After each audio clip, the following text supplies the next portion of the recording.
जय हिंद दोस्तों, अगर आप लोग भी एनटीपीसी 12th लेवल की तैयारी कर रहे हो तो आप सभी को पता आज 1 तारीख हो चुकी है। 7 से आपके एग्जाम स्टार्ट हैं, तो आपके पास मात्र आज से 6 दिन बचे हुए एग्जाम के मेरे भाई, ठीक है। और मैं आपको विश्वास दिलाता हूं दोस्तों, ये अगर आप पेपर अटेंड करोगे तो आपको 100% एग्जाम में क्वेश्चन देखने को मिलेंगे। एक्सपेक्टेड पेपर 5 है। जिस भी स्टूडेंट का पेपर 7, 8 और 9 मई को है वो स्पेशली इस क्लास को जरूर देखें। सारे क्वेश्चन इंपॉर्टेंट और सिलेक्शन वाले हैं दोस्तों, ठीक है।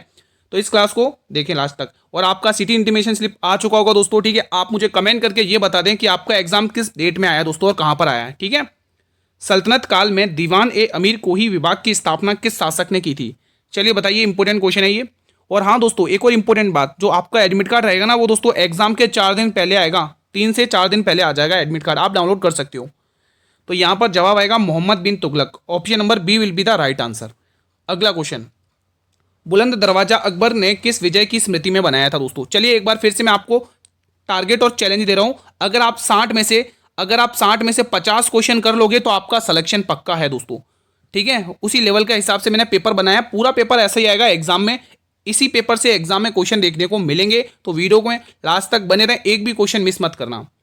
बुलंद दरवाजा दोस्तों अकबर ने दोस्तों गुजरात विजय के उपलक्ष्य में बनाया था दोस्तों, ठीक है।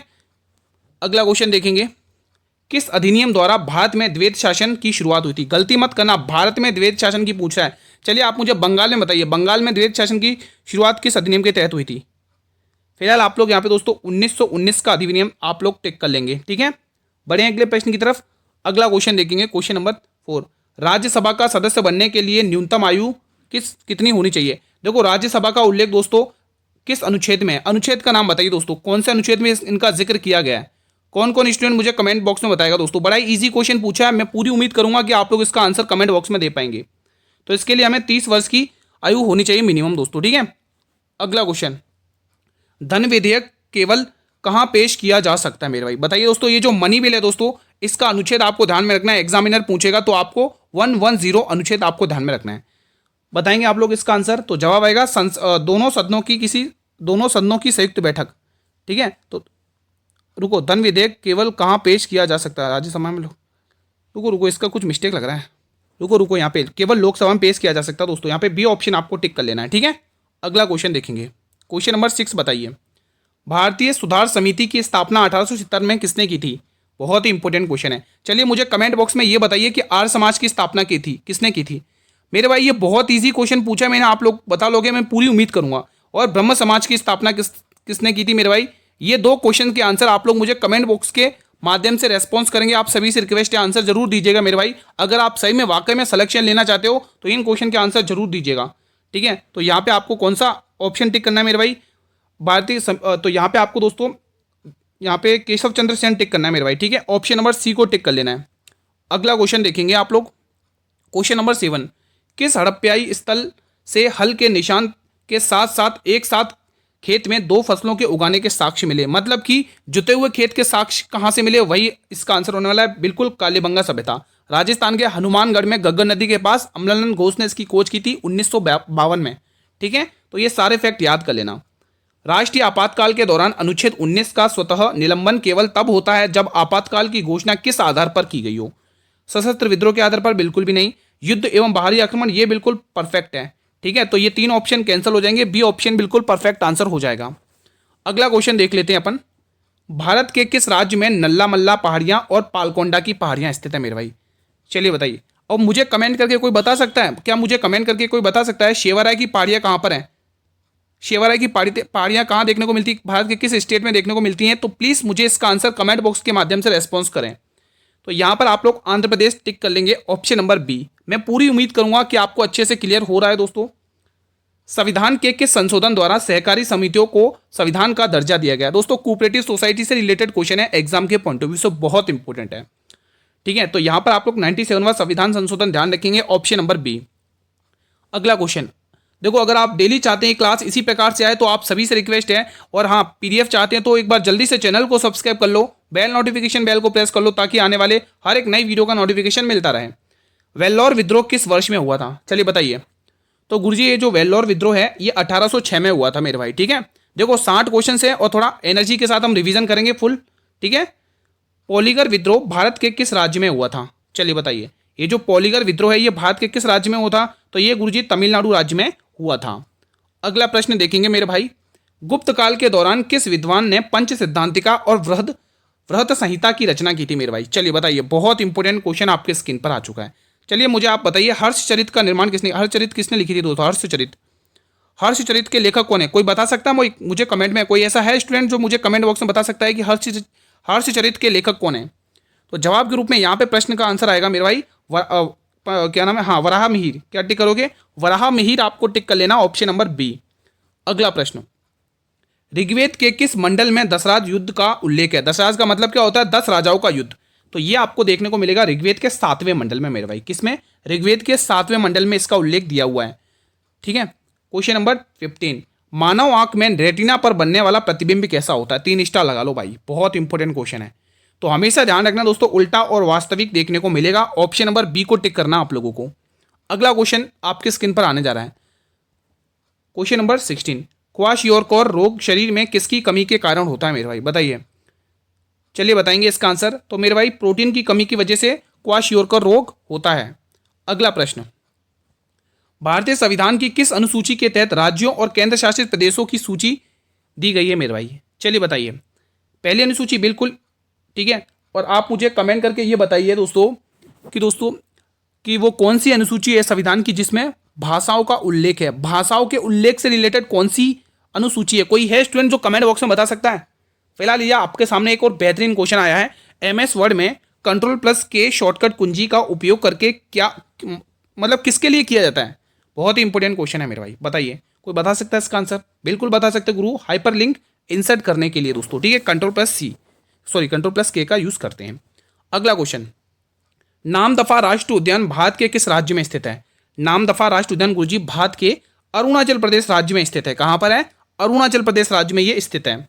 अगला प्रश्न, सिर्फ आज रिवीजन करना है सुपर फास्ट आप लोगों को मेरे साथ। मात्र आपके पास 5-6 दिन बचे हुए हैं एग्जाम के। मानव शरीर के किस अंग में लिम्फोसाइट कोशिकाओं का निर्माण होता है? चलिए बताइए। तो गुरुजी इसका आंसर आएगा बोन मेरो, यानी कि अस्थि मज्जा, ऑप्शन नंबर बी। बढ़े अगले प्रश्न की तरफ। अगला क्वेश्चन, निम्न में से कौन सा अनुच्छेद भारतीय संविधान के हृदय और आत्मा के रूप में जाना जाता है जो संवैधानिक उपचारों का अधिकार का प्रावधान करता है? और गुरुजी वो आर्टिकल के तहत सुप्रीम कोर्ट 5 प्रकार की रीट जारी करता है। जी हाँ दोस्तों, सर्वोच्च न्यायालय 5 प्रकार की रीट का जारी करता है दोस्तों। ठीक है, तो बिल्कुल हम बात करें आर्टिकल 32, जिसको बाबा भीमराव अम्बेडकर ने क्या कहा था? ये तो संविधान की आत्मा है भाई। ठीक है। अगला क्वेश्चन, भारत का एकमात्र सक्रिय ज्वालामुखी बैरन द्वीप, बहुत इंपॉर्टेंट है, कहां पर स्थित है? कोई ये बताएगा मुझे? तो गुरुजी ये स्थित है अंडमान निकोबार द्वीप समूह में। ठीक है, तो ये चीज आपको ध्यान में रख लेना है। अगला क्वेश्चन, भारत के संविधान का कौन सा अनुच्छेद भारत के नियंत्रक एवं महालेखा परीक्षक के कर्तव्यों और शक्तियों से संबंधित है? गलती मत कर लेना, मुझे पता है बहुत सारे ए ऑप्शन टिक करेंगे, गलती मत कर लेना। उसने क्या बोला है? उसने कहा है कर्तव्य और शक्ति, ध्यान रखना, वो भी कैक की। तो आर्टिकल 151 टिक करना है, ना कि 148। ठीक है, तो इस चीज का आपको ध्यान में रखना है। आप मुझे बताइए अनुच्छेद, आप मुझे कमेंट करके बताएंगे प्लीज, आप सभी से रिक्वेस्ट है। अनुच्छेद 324 ये किससे संबंधित है? इसका संबंध किससे है? इसमें क्या कहा गया है दोस्तों? किसके बारे में बताया गया? शिवाजी के शिवाजी के प्रशासन में अष्टप्रधान मंडल में अमात्य, ये जो अमात्य है ना, इसका मुख्य कार्य क्या था? ये आपसे पूछा है मेरे भाई, बहुत ही प्यारा सा क्वेश्चन है। तो आपको गुरुजी इसका जो मेन वर्क था वो था वित्त एवं राजस्व मंत्री। ये क्या करता था? वित्त और राजस्व मंत्री का था। ठीक है, विभाग संभालता था। अगला क्वेश्चन, इल्तुतमिश ने चांदी का सिक्का, टका, ध्यान रखना जीतल और टका की मुद्राएं चलाई थी इसी ने, इल्तुतमिश ने। ध्यान रखना, इंपॉर्टेंट क्वेश्चन है, मैं इस पे 3 स्टार लगा देता हूं। ठीक है, ध्यान रखना यहां से आपको। इल्तुतमिश ने चांदी का सिक्का जिसको टंका कहा गया, तांबे का सिक्का जिसको जीतल कहा गया। ठीक है, इसका वजन लगभग कितना था? लगभग दोस्तों 175 ग्राम था दोस्तों, ऑप्शन नंबर बी। तो यहां से आपको 2 क्वेश्चन पता चले कि जीतल और टका की मुद्रा किसने चलाई थी? इल्तुतमिश ने। टका किसकी थी? चांदी की मुद्रा थी, और जीतल तांबे की मुद्रा थी। तो ये 2-3 क्वेश्चन और आपसे कवर हो चुके एक ही क्वेश्चन में। ठीक है, ये वाला प्रश्न बताएंगे आप लोग। निम्न में से कौन सा पादप हार्मोन फलों को पकाने में सहायता होता है? किसकी मदद से दोस्तों? बताइए। तो आप कहोगे एथिलीन, ऑप्शन नंबर डी को आप बड़ी अच्छी तरीके से टिक कर लोगे। अगला क्वेश्चन, प्रसिद्ध विरूपाक्ष मंदिर कहां पर स्थित है? बताइए। देखो बहुत सारे कमेंट करते हैं सर पीडीएफ कहां मिलती है जो आप क्लास लेते हो? मेरे भाई पीडीएफ के लिए सभी ध्यान से सुनेंगे, पीडीएफ के लिए आपको ये टेलीग्राम चैनल ज्वाइन कर लेना, जिसका लिंक मैंने इसी वीडियो के डिस्क्रिप्शन बॉक्स में दे रखा है दोस्तों। हमारे टेलीग्राम चैनल का नाम भी दोस्तों शाक्या जी जीके क्लासेस ही है दोस्तों, आप टेलीग्राम पर जाकर भी सर्च कर सकते हैं मेरे भाई। ठीक है, ग्रीन लोगो देखने को मिलेगा आपको, या फिर आपको इसका लिंक वीडियो के डिस्क्रिप्शन बॉक्स में दिया हुआ वहाँ से ज्वाइन कर लो, फिर पीडीएफ से रिवीजन कर लेना मेरे भाई इस वीडियो को देखने के बाद। तो जवाब आएगा हम्पी, ऑप्शन नंबर सी। अगला क्वेश्चन देखेंगे, विजयनगर साम्राज्य की स्थापना किस नदी के तट पर हुई थी? बहुत ही इंपॉर्टेंट है ये। विजयनगर साम्राज्य की स्थापना दोस्तों हरिहर राय और बुक्का राय ने की थी मेरे भाई। किसके शासनकाल के समय? मोहम्मद बिन तुगलक के समय मेरे भाई, ठीक है। और ये दोस्तों तुंगभद्रा नदी आपको टिक करना है। और विजयनगर साम्राज्य की राजधानी क्या थी? हम्पी, ठीक है दोस्तों। अगला क्वेश्चन, धर्मचक्र प्रवर्तन बुद्ध के किस जीवन की घटना से संबंधित है मेरे भाई? धर्मचक्र प्रवर्तन दोस्तों जब गौतम बुद्ध ने अपना प्रथम उपदेश दिया था, तो गौतम बुद्ध ने जब अपना प्रथम उपदेश दिया था उसे धर्मचक्र प्रवर्तन कहा गया। गौतम बुद्ध की गृह त्याग घटना को महाभिनिष्क्रमण कहा गया। गौतम बुद्ध के मोक्ष प्राप्त की घटना को महापरिनिर्वाण कहा गया। मैं पूरी उम्मीद करूंगा कि चीजें क्लियर हो चुकी हैं। अगला प्रश्न आपकी स्क्रीन पर आ चुका है, निम्न में से कौन सा एंजाइम लार में पाया जाता है? दोस्तों बताइए, जिस एनर्जी के साथ मैं आपको पढ़ा रहा हूं उसी एनर्जी के साथ आपके आंसर कमेंट बॉक्स में आने चाहिए, तभी मजा आएगा दोस्तों, ठीक है। तो चलिए बताइए, तो लार में कौन सा एंजाइम पाया जाता है? आप ये कहोगे इसमें टाइलिन एंजाइम पाया जाता है। अगला क्वेश्चन, चंदावर का युद्ध किसके बीच में हुआ था मेरे भाई? किसके बीच में लड़ा गया था? मुझे आप लोग बताइए, चौसा का युद्ध किस वर्ष में हुआ था? चौसा युद्ध कमेंट बॉक्स में बताएंगे। जो भी युद्ध मैं आपके सामने रख रहा हूं उनके आंसर मुझे कमेंट बॉक्स में चाहिए, क्योंकि ये मैं बार बार पढ़ा चुका हूं। कितनी बार पढ़ा है मुझे भी नहीं पता, ठीक है। तो इसका आंसर मुझे कमेंट बॉक्स में बताइए, ठीक है मेरे भाई। हाँ, फिलहाल ये युद्ध लड़ा गया था जयचंद और मोहम्मद गौरी के बीच में। अगला क्वेश्चन आपकी स्क्रीन पर है, भारत में पंचायती राज का त्रिस्तरीय मॉडल किस समिति ने सुझाया था मेरे भाई? बताइए दोस्तों। तो सही जवाब आ जाएगा बलवंत राय मेहता समिति, ऑप्शन नंबर बी आपको टिक कर लेना है। अगला प्रश्न, निम्नलिखित में से कौन सा बौद्ध ग्रंथ बौद्ध धर्म की शिक्षाओं से संबंधित है? बौद्ध धर्म की शिक्षाओं से संबंधित कौन सा बौद्ध ग्रंथ है, यह आपसे पूछा है। तो सही जवाब हो जाएगा ऑप्शन नंबर सी, सुत्त पिटक, ऑप्शन नंबर सी। अगला क्वेश्चन, चंपारण में प्रचलित 3 कटिया पद्धति का संबंध किस खेती से था? सभी को पता होगा, एग्जामिनर पूछता है। 1917 में ये आंदोलन हुआ था दोस्तों, ठीक है। राजकुमार शुक्ल ने गांधी जी को आमंत्रित किया था और ये नील की खेती के लिए हुआ था, ऑप्शन नंबर बी। ये बिहार में जगह पड़ती है चंपारण। भारतीय संविधान के किस अनुच्छेद के अंतर्गत ये व्यवस्था दी गई है कि उच्चतम न्यायालय द्वारा घोषित कानून भारत के राज्य के क्षेत्र के भीतर सभी न्यायालय पर बाध्यकारी होगा? बहुत इंपॉर्टेंट आर्टिकल है दोस्तों यहाँ पर। चलिए बताइए, सभी स्टूडेंट बताइए, अगर बात आर्टिकल की हो रही है तो मुझे आर्टिकल 123 किससे संबंधित है? प्लीज मुझे आंसर बताइए कमेंट बॉक्स में। आर्टिकल 123 में क्या कहा गया है? तो साथ में आप कमेंट बॉक्स में बता सकते हैं, ठीक है। और यहीं पर 213 आर्टिकल 213 किससे संबंधित है, ये भी मुझे कमेंट बॉक्स में बता दीजिए। ये 2 आर्टिकल मैंने आपसे पूछ लिए। तो फिलहाल आप लोग यहां पर टिक करो गुरुजी, ऑप्शन नंबर ए 141। अगला क्वेश्चन आपके स्क्रीन पर है, भारतीय संविधान का कौन सा अनुच्छेद समवर्ती सूची के प्रावधान को केंद्र और राज्यों के बीच विभाजित करता है? तो चलिए बताइए। तो जवाब के रूप में आएगा आर्टिकल 246, आपको टिक कर लेना मेरे भाई, ठीक है। अगला क्वेश्चन आपकी स्क्रीन पर आने जा रहा है, यह आ चुका अगला क्वेश्चन आपकी स्क्रीन पर। निम्नलिखित में से कौन सा नृत्य तांडव और लास्य शैली का मिश्रण है? तांडव और लास्य शैली किसमें देखने को मिलती है? वो कौन सा नृत्य है गुरुजी? वो मणिपुर है दोस्तों, मणिपुरी नृत्य। कथक यूपी का, कुचिपुड़ी आंध्र प्रदेश का, मोहिनीअट्टम तमिलनाडु का। मैं पूरी उम्मीद करूंगा कि आपका अच्छे से रिवीजन हो रहा होगा। रेस्पॉन्स तो किया करो मेरे भाई, एक बार जल्दी से रेस्पॉन्स करो इस थंब वाले बटन को दबाकर। ये थंब वाला बटन एक बार जल्दी से दबा देंगे सभी स्टूडेंट्स, रिक्वेस्ट है आप सभी से। सुल्तान अजलान शाह कप का संबंध किस खेल से है? सभी स्टूडेंट बताएं क्या आंसर होगा इसका? तो सही जवाब हो जाएगा इसका संबंध हॉकी से मेरे भाई। किससे? हॉकी से। अगला क्वेश्चन, मौर्य काल में अध्यक्ष से क्या तात्पर्य था? अध्यक्ष किसे कहा जाता था मौर्य काल में? तो विभागीय अधिकारी हुआ करता था दोस्तों अध्यक्ष। दोस्तों ये आपको टिक कर लेना है, एग्जाम के पॉइंट ऑफ व्यू से इंपॉर्टेंट क्वेश्चन है मेरे भाई, ठीक है। और आप मुझे बताइए, मौर्य काल में अमात्य किसको कहा जाता था? कोई है ऐसा? इसको तो वही स्टूडेंट बता पाएगा जिसके डीप में जीके पढ़ा है मेरे भाई, ठीक है, वही स्टूडेंट बता पाएगा। 19वीं सदी के अंत में भारतीय राष्ट्रीय कांग्रेस के किस अधिवेशन में पहली बार वंदे मातरम गाया था यार? बहुत इंपॉर्टेंट है, बहुत इंपॉर्टेंट है। तो 1896 आपको ध्यान में रखना है, ऑप्शन नंबर बी को आपको टिक कर लेना है। चलिए बढ़ते हैं हमारे अगले प्रश्न की तरफ। निम्नलिखित में से कौन सा युग्म सुमिलित नहीं है? यामिनी कृष्ण मूर्ति भरतनाट्यम बिल्कुल सही है, बिरजू महाराज कथक बिल्कुल सही है, सोनल मानसिंह ओडिसी बिल्कुल सही है, लेकिन केलुचरण महापात्र मोहिनीअट्टम ये बिल्कुल गलत है। इनका संबंध मेरे भाई याद रखना, इनका संबंध मेरे भाई ओडिसी शास्त्र नृत्य से है मेरे भाई, जो ओडिशा का है, ठीक है मेरे भाई। तो ये चीज आपको ध्यान में रख लेना है। अगला क्वेश्चन आपके स्क्रीन पर, मल्लिका साराभाई को पद्म भूषण किस वर्ष में प्रदान किया गया था? ये जो पद्म भूषण अवार्ड था यह मल्लिका साराभाई को किस वर्ष में मिला था? तो टिक करोगे 2010 में मिला था मेरे भाई। ठीक है, अगला क्वेश्चन आपकी स्क्रीन पर है। कुचिपुड़ी नृत्यांगना राजा और राधा रेड्डी को किस वर्ष पद्म भूषण से सम्मानित किया गया था? पद्म भूषण से किसे सम्मानित किया गया था? तो जवाब के रूप में आएगा सन 2000 में। ठीक है, किस वर्ष में सम्मानित किया गया था? सन 2000 में सम्मानित किया गया था, ध्यान रखेंगे। देखो यहाँ से आपको पता चल गई कि राजा रेड्डी और राधा रेड्डी इनका संबंध आपको कुचिपुड़ी शास्त्रीय नृत्य से देखने को मिलेगा। तो यहाँ पर भी एक क्वेश्चन और कवर हुआ है। पादप उतक में कौन सा उतक पौधों को लचीलापन प्रदान करता है जबकि वे अभी भी बढ़ते हैं? शानदार क्वेश्चन है मेरे भाई। तो सही आ जाएगा कोलेन कायमा। Option number B will be the right answer. अगला क्वेश्चन, न्यूटन के गति के किस नियम को जड़त्व का नियम भी कहा जाता है? लगा लो 3 स्टार इस पे, ऑन द स्पॉट फैसला करना है, एग्जाम में पूछेगा। तो सही जवाब आएगा वो है जड़त्व का पहला नियम। ठीक है, जड़त्व का नियम भी कहा जाता है, वो है दोस्तों न्यूटन का पहला नियम। न्यूटन की गति का पहला नियम भी कहा जाता है दोस्तों, ये आपको टिक कर लेना है। फिलहाल बढ़ेंगे हमारे अगले प्रश्न की तरफ। अगला क्वेश्चन आपकी स्क्रीन पर, जब कोई वस्तु एक समान वेग से गति करती है तो उसका त्वरण कैसा होगा? तो उसका त्वरण कैसा होगा कोई मुझे बताएगा? तो सही जवाब आएगा उसका त्वरण हमेशा शून्य रहेगा, ऑप्शन नंबर सी। अगला प्रश्न, आईएसएफ विश्व कप फाइनल 2025 में भारत ने कुल कितने पदक जीते जो तमिलनाडु में आयोजित हुए थे? चलिए बताइए। तो भारत ने इसमें कुल 8 पदक जीते, ये आपको टिक करना है।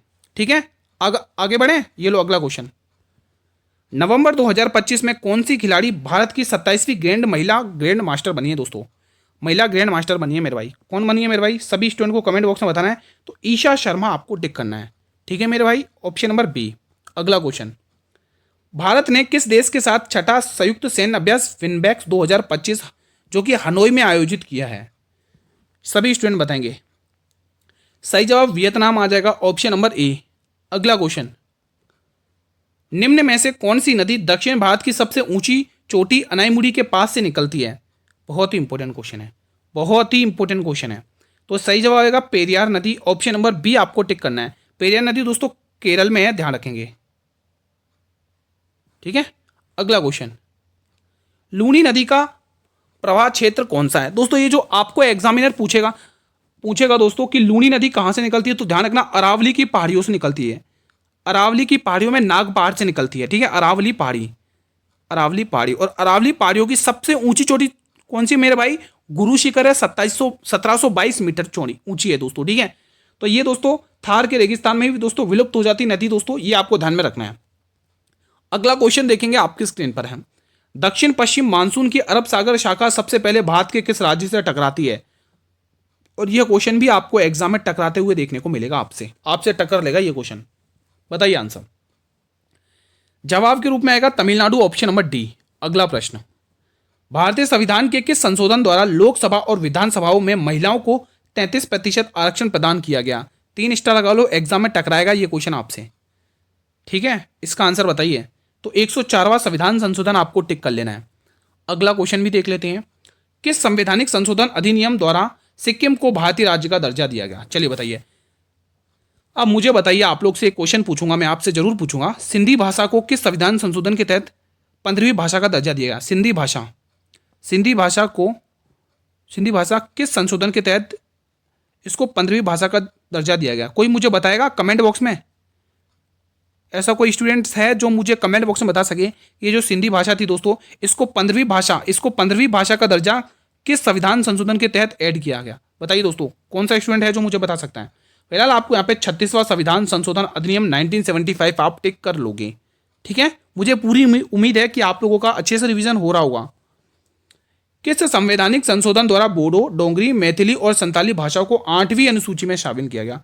अभी थोड़ी देर पहले मैंने पूछा था कि भाषाओं का उल्लेख संविधान की किस अनुसूची में है, तो देखो आंसर यहाँ पर ही है, 8वीं अनुसूची में। और वो कौन सी भाषा है? बोडो, डोंगरी, मैथिली और संथाली। इससे पहले दोस्तों 71वां संविधान संशोधन हुआ था जिसमें नेपाली, मणिपुरी और कोंकणी भाषाओं को ऐड किया था। ठीक है, आप सभी को पता है मूल संविधान में कुल 14 भाषाएं थी, अब वर्तमान में कितनी? 22 हैं। तो 14 से 22 यानी 8 भाषाओं का सफर कैसे तय हुआ है वो आपसे पूछा है। ठीक है, तो फिलहाल आपको यहां पर आपको कौन सा संविधान संशोधन ध्यान रखना है? 92। ये एग्जाम के लिए इंपॉर्टेंट है, ध्यान रखना। अरे मैंने गलत लिख दिया क्या? सही ना? हाँ सही है।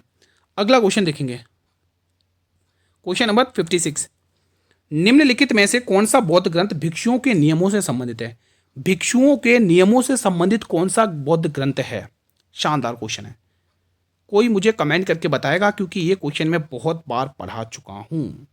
अब इसका आंसर देना पड़ेगा होमवर्क में आपको, ठीक है। आंसर कमेंट बॉक्स में दीजिएगा, मैं आपके कमेंट का वेट करूंगा। अगला क्वेश्चन, मौर्योत्तर काल में अरिष्ट, अरिष्ट का अर्थ क्या था? मौर्योत्तर काल में अरिष्ट का अर्थ क्या था? बिना हल के खेती। क्या था दोस्तों? बिना हल के खेती। अगला प्रश्न, गुप्तकालीन अभिलेखों में भोगपति का अर्थ क्या था? भोगपति का क्या कार्य था? शानदार क्वेश्चन है, डबल स्टार लगा लो। तो इसका कार्य कर वसूलने वाला अधिकार। इसका कार्य क्या था? कर वसूलना था इसका कार्य, ठीक है। क्वेश्चन नंबर 59 बताइए। खातौली का युद्ध जो कि 1517 में हुआ था, इब्राहिम लोदी और किसके बीच में लड़ा गया था? तो मेरे भाई बहुत इंपॉर्टेंट ये क्वेश्चन है और बहुत इंपॉर्टेंट ये युद्ध है मेरे भाई, पूछा जाता है, तो ध्यान रखना। इब्राहिम लोदी और राणा सांगा के मध्य ये युद्ध हुआ था, ठीक है मेरे भाई, ये आपको ध्यान में रखना है। बढ़े अगले प्रश्न की तरफ। अगला क्वेश्चन क्लास का अंतिम प्रश्न है।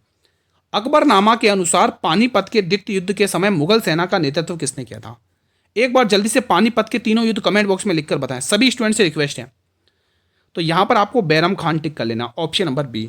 तो मैं पूरी उम्मीद करूंगा कि आपका रिवीजन बहुत अच्छे से रहा होगा आज की क्लास का, ठीक है मेरे भाई। सेशन पसंद आया तो ये वाला बटन दबा दें एक बार जल्दी से, सभी स्टूडेंट से रिक्वेस्ट है। 7 और 8 और 9 मई तक हर एक स्टूडेंट तक ये क्लास आपको शेयर करनी है, चाहे आप फेसबुक से करो, चाहे व्हाट्सअप से, चाहे इंस्टाग्राम से, चाहे टेलीग्राम से, हर एक प्लेटफॉर्म तक आप इस वीडियो को शेयर करें, हर एक स्टूडेंट तक पहुंचा दें दोस्तों, ठीक है। अगर आप चाहते हैं कि डेली क्लास चले इसी प्रकार से और पीडीएफ भी मिलती रहे, तो आप जल्दी से एक बार टेलीग्राम चैनल को सब्सक्राइब कर लो।